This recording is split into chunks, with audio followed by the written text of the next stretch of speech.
you, Patrick. I just said to Pat, I think he knows me better than myself.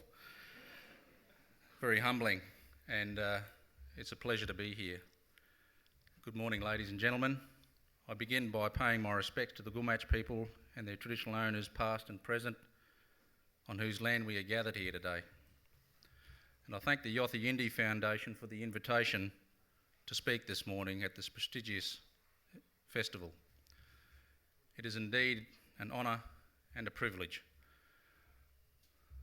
I acknowledge the presence of the Federal Minister for Indigenous Affairs, Mr Nigel Scullion, and the Northern Land Council's Chairman, Mr Sam Bush-Blanazi, who's here at Garma with the Northern Land Council Executive. I'd also acknowledge, even though he's not here, but he's en route, a good friend of mine and a colleague in the Central Land Council, David Ross, the other big land council here on the mainland of the Northern Territory, and Mr Tony Wurramara, Chairman of the Yanandiliaqua Land Council operating at Groote Island. But I'm also reminded of the many other Indigenous leaders across the country, and particularly those that come from the Northern Territory. Vincent Lingiari, Ray Fortimole, Robert Lee, and many of my own family from Katherine, including the current chairman of the Northern Land Council, Sam. There are many other Aboriginal leaders from across the pastoral belt as well that I pay my homage to, who've been part of the journey of Aboriginal land rights. The Northern Land Council Executive and I were briefed yesterday afternoon before the formal opening and the signing of the MOU between the Gulmatch Corporation and Minister Scullion to do with a 99-year lease at Gunyangara, known more commonly to non-Aboriginal people as Ski Beach. Nigel yesterday said the MOU was entirely the work of Gulmatch. I want to acknowledge today the work and leadership of the greatest living leader of the Gulmatch, Galarrwuy Yunupingu. Galarrwuy served 2 long stretches as chairman of the Northern Land Council, and he led the organisation through these turbulent times in the 1970s and the 1980s, when Aboriginal land rights in the Northern Territory had to be so hard fought for. But the MOU signed yesterday is his legacy. Behind it is an 8-year history of his advocacy. Galarrwuy wrote to our chairman last month, giving the Northern Land Council good notice that he was wanting our assistance to create a modern township that reflects and is consistent with Yolngu values.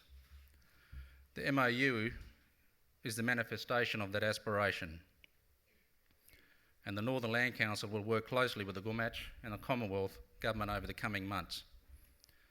It envisages a 99-year township lease to be held over Gunyangara by a community entity owned and controlled by the Gulmatch themselves.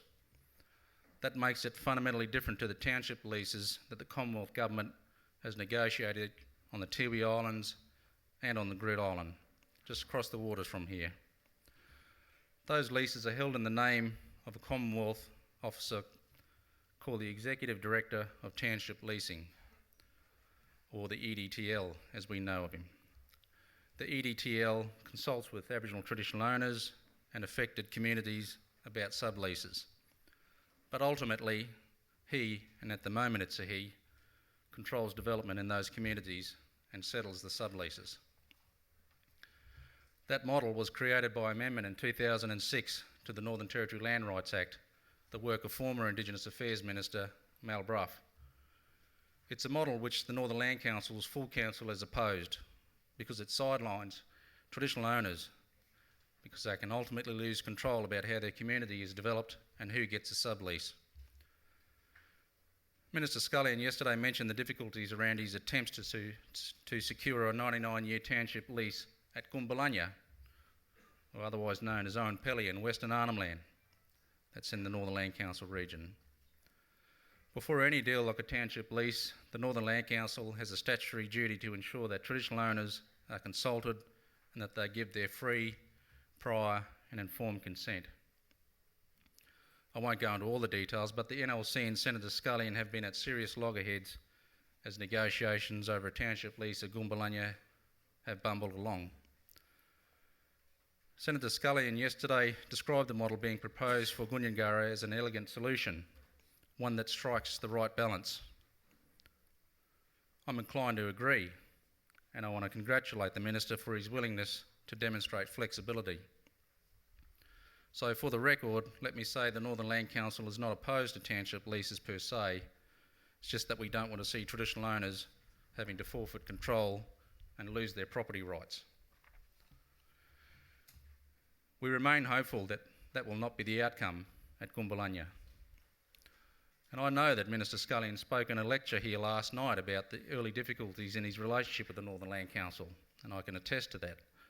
I suppose we've both been a pair of stubborn beasts. But there are heartening signs that Minister Scullion is genuinely committed to resetting our relationship, and we are surely open to that. And in that context, let me tell you about another 2006 amendment brought about by Minister at the time, Mal Brough, to the Land Rights Act, which was being pursued early in the term of this government. It's caused much angst between the Minister and ourselves. The purpose of the amendment was to delegate functions of the Northern Territory Land Councils to regional corporations that would not necessarily comprise Aboriginal traditional owners. The Northern Land Council's full council resisted that strenuously because we would have inherited the liability if one of those corporations fell over. And the corporation's devolved powers would have ended up with the Minister. We also thought it was preposterous that a corporation which receives delegated powers from a Commonwealth statutory agency could not be subject to normal fiscal strictures imposed by the Commonwealth. And in March last year, we successfully lobbied the then Senate to disallow Senator Scullion's regulations, which should have enlivened the Brough Amendment. Again, we were at loggerheads, and seriously too, I might say, with Minister Scullion. But he's since agreed not to reintroduce those regulations to the new Senate. Rather, he's prepared to negotiate a compromise with the land councils. He wants to hear from us, just as he listened to the Gumatch about their prescription for a township lease and was prepared to be flexible. At the opening here yesterday, he spoke a fair bit about listening with respect to Aboriginal voices, and we take him at his word. And I only hope that the mindset could permeate whole of government. Only 9 days ago I was in Townsville to give a speech to the conference about developing Northern Australia, very much the subject of our times as we ponder outcomes of the federal government's white paper on developing Northern Australia. But isn't it time, I asked, to bring Indigenous people into the planning paradigm? Let me remind you that in the Northern Territory, Aboriginal people have freehold title to around half the Northern Territory's landmass, and including 85% of the coastline, thanks to the High Court's Blue Mud Bay decision in 2008. Native title has been granted or is under claim across the rest of the Northern Territory. So Aboriginal people have an essential stake in the future of Northern Australia. That has not been realised. And as I stated in Townsville, Aboriginal people must be front and centre in planning processes for the North. This is a fundamental gap in the national discourse about Northern development. It's a theme that I've been pushing for a long time, long before I took up my job 18 months ago at the Northern Land Council, when I was heading up a research agency called the North Australian Indigenous Land and Sea Management Alliance. But I'm not one to despair, but I do wonder when the day will come that we have a seat at the planning table, because Aboriginal people want economic development. The Gumatch want economic development. That's why they're pursuing their idea on their terms of a township lease at Ski Beach.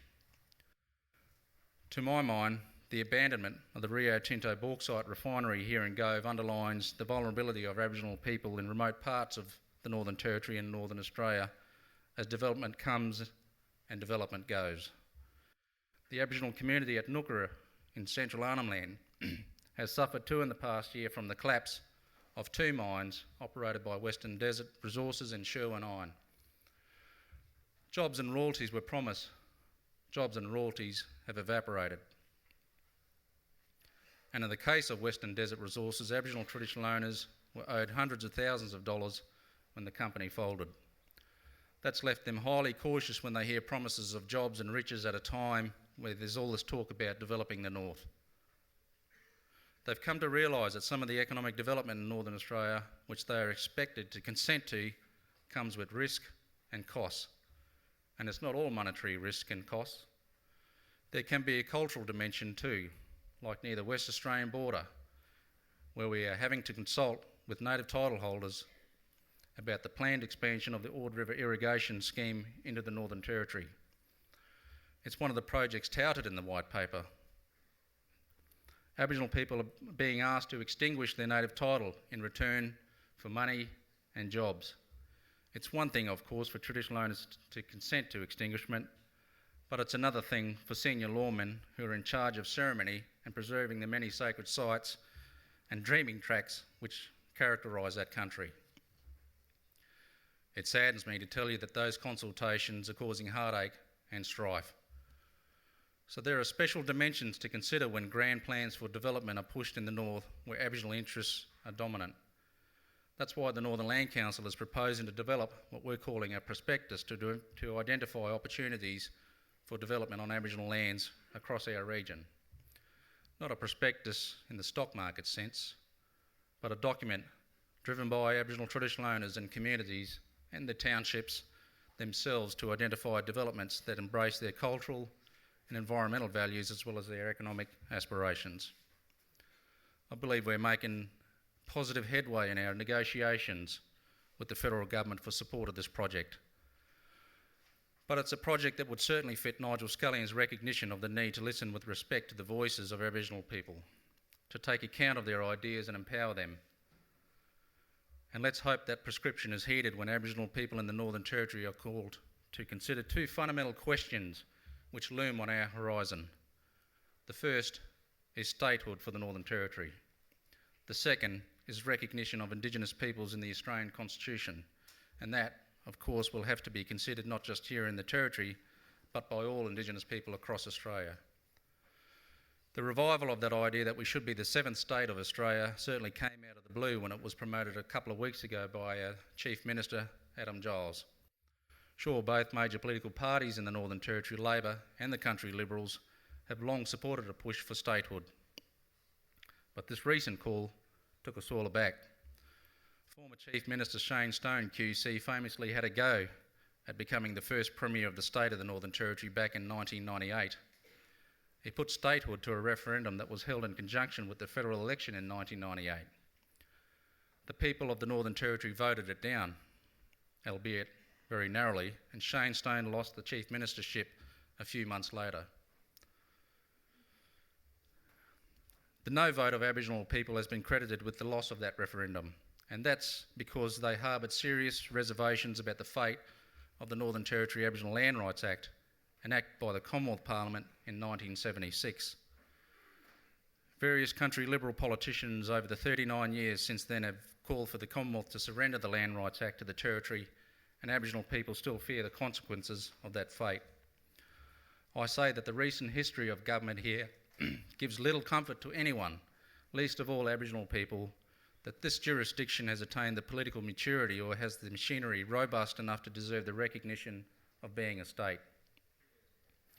Only 9 days ago, Chief Minister Giles won the support of the COAG leaders to do just that. However, serious reservations that Aboriginal people continue to harbour, however extensive consultations with them about the implications of statehood might be, I say the timing's all wrong. Because much more importantly is the consideration by the Northern Territory's Aboriginal people, 1/3 of the total population of the Northern Territory, of how they will be recognised in the Australian Constitution. Any campaign for Territory statehood in the meantime would be a damaging distraction from this much bigger question. Constitutional recognition of our Indigenous peoples is a critical next step in this nation's maturity, and it must come with a prohibition of racial discrimination by all governments. Remember that Aboriginal people in the Northern Territory had to suffer the consequences of the Howard government's decision in 2007 to suspend the Racial Discrimination Act so that it could implement the dreadful suite of measures referred to as the Northern Territory Intervention. What sort of a nation are we if our politicians can't countenance a prohibition on racial discrimination by governments? Yet some of them seem crippled by a caution that that would be a step too far. by a fear that the people would not stomach a change to the Constitution which would contain such a prohibition. But remember that the Joint Select Committee of Parliament found overwhelmingly people support that proposition. More importantly, any referendum question on recognition will fail if it doesn't first have the support of Australia's Indigenous peoples. That's why I support the case put forward by Patrick Dodson and Noel Pearson to Prime Minister Tony Abbott that this government resource a round of conventions just for Indigenous people so that they truly understand what this referendum question, once it's drafted, is all about. While we're all here on Gumatj country, let's remember that Galarrwuy Yunupingu in 2013 presented to the then newly returned Prime Minister Kevin Rudd a petition calling for constitutional recognition of Indigenous peoples. That was on the occasion of the 50th anniversary of the presentation in the Commonwealth Parliament of the original Yirrkala bark petitions. The petitions protested the taking of land on the Gove Peninsula for the bauxite mine that's now owned by Rio Tinto, and they marked the start of the Aboriginal struggle for land rights in the Northern Territory. Galarrwuy helped draft these petitions.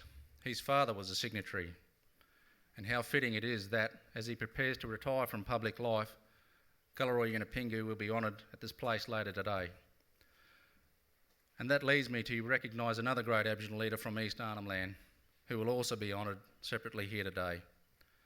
Wali Wonningmurra is a Mala leader and lawman from the Dalwangu clan, and he is also a signatory to those original bark petitions in 1963. He too has a long history in the struggle for land rights. Born and educated at Yirrkala, Wali studied in Brisbane before returning home to assist the Yolngu clans during the historic Gove land rights case in 1971. And he too attained the 50th anniversary of the presentation of those petitions in 2013, the same year as he retired after 2 terms as chairman of the Northern Land Council. So the Aboriginal people of Eastern Arnhem Land, 2 former chairmen of the Northern Land Council in particular, have been at the forefront of the struggle for Aboriginal rights, not just land rights, for much longer than I've been on this earth. Recalling that history of leadership gives me nourishment in my job as Chief Executive of the Northern Land Council. It makes me feel proud to continue in the job to serve many Aboriginal people across the pastoral belt, across the land trusts of the Northern Land Council and across Northern Australia. Thank you, ladies and gentlemen.